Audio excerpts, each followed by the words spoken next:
एक शिक्षाप्रद कहानी।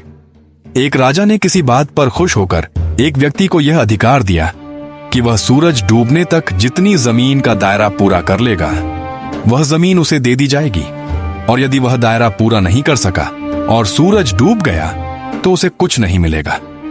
यह सुनकर वह व्यक्ति चल पड़ा। चलते चलते झर का समय हो गया तो उसे विचार आया कि अब वापसी का सफर शुरू कर देना चाहिए, लेकिन फिर लालच ने उसे वश में कर लिया और उसने सोचा कि थोड़ा और आगे चलकर दायरे को पूरा कर लूंगा। फिर वापसी का ख्याल आया तो सामने दिखते सुंदर पहाड़ को देखकर उसने सोचा कि उसे भी अपनी जागीर में शामिल कर लेना चाहिए। इस प्रकार वह वापसी में काफी देर से शुरू हुआ। अब वापसी में ऐसा लगने लगा जैसे सूरज ने उसके साथ प्रतिस्पर्धा शुरू कर दी हो।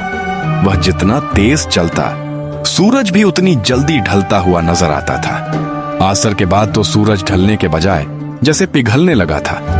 वह व्यक्ति दौड़ने लगा क्योंकि उसे लगने लगा कि अब सब कुछ हाथ से चला जाएगा। अब वह अपनी लालच को कोस रहा था, लेकिन बहुत देर हो चुकी थी। दौड़ते दौड़ते उसका सीना दर्द से फटने लगा, लेकिन वह बस दौड़ता ही जा रहा था। आखिरकार सूरज डूब गया तो वह व्यक्ति इस तरह गिरा कि उसका सिर उसके शुरुआत के बिंदु को छू रहा था और पैर वापसी के दायरे को पूरा कर रहे थे।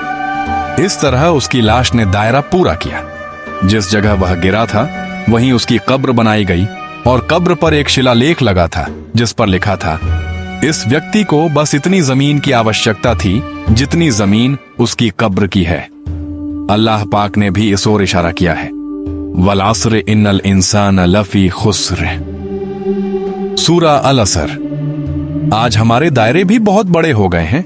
आज हम भी सभी हासिल और न हासिल के दायरे में घूम रहे हैं। चलिए वापसी का विचार करते हैं।